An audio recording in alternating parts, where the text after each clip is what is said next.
درود پاک ویسے ہر دن پڑھیں سبحان اللہ برکتیں ہی برکتیں ہیں، مگر جمعے کے دن اللہ اکبر۔ آپ جب درود کے فضائل احادیث کی کتابوں میں دیکھتے ہیں نا تو باقاعدہ الگ چیپٹر باندھا محدثین نے، یعنی عام درود پاک کے فضائل لکھے، پھر ایک آپ کو درود پاک کی فضیلت کی کتاب میں الگ چیپٹر ملے گا کہ جمعے کے دن درود پڑھنے کے فضائل، یعنی اتنی حدیثیں ہیں اسپیشلی فرائیڈے کے لیے، جمعے کے دن کے لیے۔ بڑی مشہور حدیث میرے آقا علیہ الصلوۃ والسلام فرماتے ہیں جس کا مضمون ہے کہ جو کوئی شخص جمعہ کے دن 200 بار درود پاک پڑھے اس کے 200 برس کے گناہ معاف کر دیے جاتے ہیں۔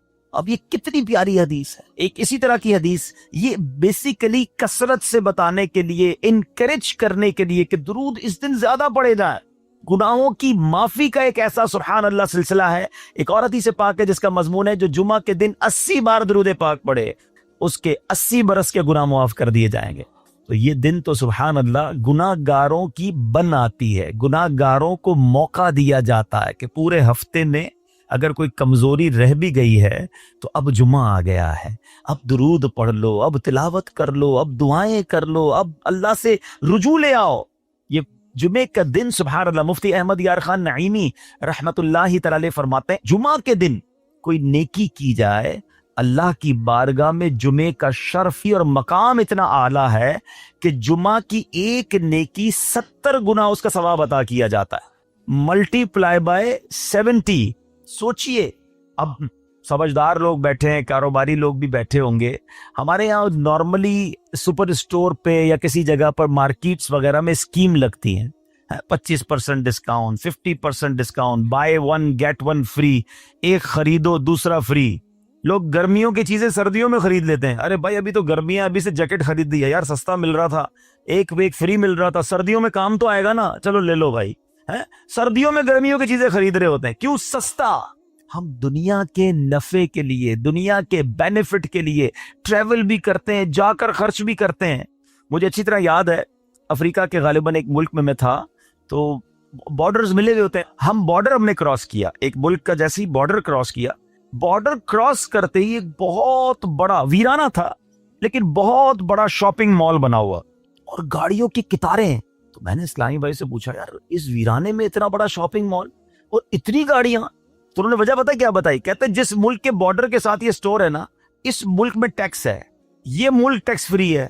اچھا، اس ملک نے اپنے بزنس کو چلانے کے لیے اپنے ملک کے اندر مال بنے ہوں گے، ایک اسپیشل مال یہاں بنا دیا تاکہ اس ملک والے سفر کر کے آئیں اور پورے مہینے کا سامان اس سٹور سے لے کے واپس چلے جائیں، صرف ٹیکس بچانے کے لیے ایک مہینے کا سامان۔ اچھا، گاڑیوں کی لائنیں۔ اب بتاؤ یار، ہم دنیا کمانے کے لیے، سفر کرنے کے لیے تیار ہیں، نفع کمانے کے لیے وقت دینے کے لیے تیار ہیں۔ ہر جمعے اسکیم اناؤنس ہے، ایک نیکی کرو 70 گنا ثواب کماؤ گے۔ بتاؤ کیا ذہن ہونا چاہیے کہ یار بس جمعے کا دن تو قرآن پڑھوں گا، درود پڑھوں گا، صدقہ کروں گا۔ سبحان اللہ، ڈھونڈ کے ہمارے صحابہ علیہ رضوان ڈھونڈ کے نیک اعمال کرتے تھے کہ یہ بھی عمل کر لوں، یہ بھی کر لوں، اور جمعے کے دن اسپیشلی۔ تو اللہ کرے ذہن میں یہ بات بیٹھ جائے کہ میں نے جمعے کو زیادہ نیکیاں کرنی ہیں۔ اچھا، اب اس پہ میں ایک اور مشورہ دیتا ہوں۔ مثال کے طور پہ آپ نے ذہن بنایا ہے کہ یار پیر والے دن جو ہے نا میں نے کسی مریض کی عیادت، رشتہ دار ہے وہاں جانا ہے، یا میں نے جناب سیٹرڈے یا سنڈے کوئی صدقہ خیرات کرنا ہے، کسی کی ہیلپ کرنی ہے، آپ نے کوئی نیکی پلان کی ہوئی ہے ہفتہ اتوار پیر منگل میں، تو کوشش کر کے اس کو جلدی کریں اور فرائیڈے میں کر لیں۔ ایک پوائنٹ آپ نے دیکھا، میں نے یہ نہیں کہا کہ اس کو اگلے جمعے کریں، ہاں ڈیلے نہ کریں، تھوڑا جلدی کر کے اس جمعے کو کریں تاکہ 70 گنا جو ہے وہ اس میں ثواب کما لوں، برکتیں حاصل کر لوں۔ تو اللہ کرے کہ میں اور آپ نیکیوں کے حریص بن جائیں۔ نیکیوں کی جو لالچ ہے نا، لالچ میں یہ بھی کر لوں، میں یہ بھی کر لوں، میں سجدہ بھی کروں، میں تلاوت بھی کروں، میں صدقہ بھی دوں، یہ تو نصیب والوں کو ملتا ہے۔ اور صحابہ کرام میں ہمیں نظر آتا تھا، پیچھے نہیں ہٹتے تھے صحابہ، ہمیں اعلان کیا جا رہا ہے کہ یہ موقع ہے، یہ نیکی ہے، اور پھر بھی کوئی نظر نہیں آتا۔ اللہ کرے کہ یہ جذبہ، کیونکہ یاد رکھو جس طرح کاروباری لوگ کہتے ہیں نا سیزن ہے نیکیاں کر لو، بالکل اسی طرح جب تک میری اور آپ کی سانسیں باقی ہیں نا، نیکیوں کا سیزن جاری ہے۔ جتنی نیکیاں کمانی ہے کما لو، یہ مائنڈ سیٹ بنا لو کہ یار پتہ نہیں کب مر جاؤں، اور نیکی اور نیکی۔ جس طرح پیسے کمانے کا ذہن ہوتا ہے نا، اللہ کرے اس سے زیادہ میرا اور آپ کا نیکیاں کمانے کا ذہن ہو جائے، یار تھوڑی اور نیکی کما لو، تھوڑی اور۔ مثال کے طور پہ آپ کہیں جا رہے ہیں، کسی نے کہا ذرا بیٹھیے